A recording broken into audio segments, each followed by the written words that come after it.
Monsieur le Président, honorables députés, Monsieur le Premier ministre, Messieurs les ministres, Monsieur le Premier ministre, je voudrais vous féliciter pour votre nomination, mais surtout que l'on sache qu'on est devant un exercice important et sérieux qui va déterminer l'avenir des Sénégalaises et des Sénégalais. Monsieur le Premier ministre, vous nous avez proposé une déclaration de politique générale sérieuse, mais également professionnelle, avec des éléments probants dans le cadre de l'exercice. Monsieur le Premier ministre, suite au cycle budgétaire, les membres du gouvernement sont venus ici, les sectoriels, et des objectifs bien précis ont été retenus, un cadrage macroéconomique basé sur les aspects internationaux et nationaux, surtout la particularité, à savoir les différents chocs.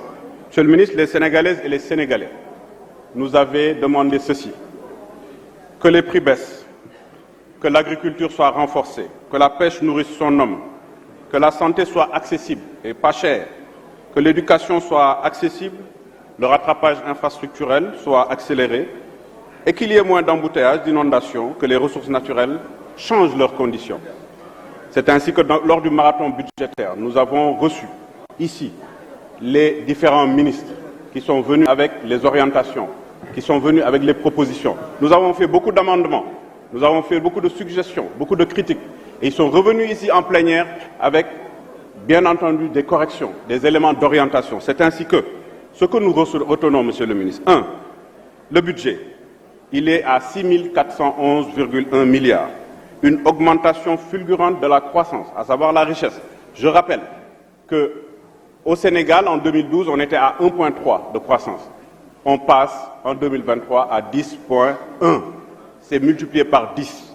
L'autre élément également important, je rappelle que le budget de l'année dernière était à 4,8, il est à 10,1 cette année. Et ils nous ont démontré de manière claire que 47,6% du budget de 2023, soit 2 383 milliards, iront vers des dépenses sociales. Subvention de l'énergie, 450 milliards. Baisse des prix, 100 milliards. Les couches vulnérables, bourse de sécurité familiale, CMU, éducation, santé.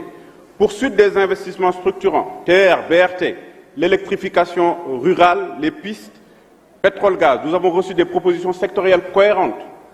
Énergie, commerce, PME, industrie, agriculture, pêche, jeunesse, femmes, emploi, affaires étrangères, Sénégalais de l'extérieur, environnement, sport, etc. Tous ces éléments-là, posés, déposés par les ministres, nous ont convaincus qu'il fallait voter les budgets. Et c'est important. Vous êtes venu ici, Monsieur le ministre. Vous nous avez proposé une déclaration de politique générale qui épouse ce que vos ministres ont dit ici. Je rappelle également la stratégie de mobilisation des recettes à moyen terme qui permettent de voir clairement qu'ici, les dépenses internes sont financées à 83% par des recettes internes. Donc on va vraisemblablement vers la souveraineté budgétaire, c'est très important. Le Sénégal, également dans le cadre de l'endettement, rappelez, parce qu'on parle souvent de la dette, je rappelle, 2006 à 2012, le Sénégal s'est endetté à hauteur de 21,5% de croissance de la dette tous les ans, de 2006 à 2012. Vous avez dilué la chose. De 2012 à aujourd'hui, on est passé à 14% de croissance par la dette. Et la dette était non concessionnelle, aujourd'hui elle est concessionnelle. Donc c'est des aspects importants qui font que la déclaration de politique générale est cohérente. Monsieur le ministre, Monsieur le Premier ministre, je voudrais vous dire que les indicateurs de résultats sont cohérents. Le budget, il est réaliste, prudent, il respecte les principes de sincérité. Nous retenons également vos consignes. Dépenser plus, dépenser mieux. C'est la gestion axée sur les résultats parce que c'est le budget programme. Monsieur le ministre, je vous connais très bien. Je vous ai fréquenté. Vous êtes sérieux, vous êtes engagé, vous êtes rigoureux. Et le pilotage des politiques publiques de ce genre demande du sérieux, demande de la rigueur. Donc nous avons un préjugé favorable. Et sur ce préjugé favorable, je demanderai à ce que les Sénégalais observent ce que vous nous avez proposé et dans la mise en œuvre, que cette mise en œuvre soit une mise en œuvre effective. C'est ça notre rôle. Notre rôle, c'est effectivement de contrôler, de voter le budget, d'accompagner les politiques publiques et d'évaluer. Et c'est ça le rôle du parlementaire.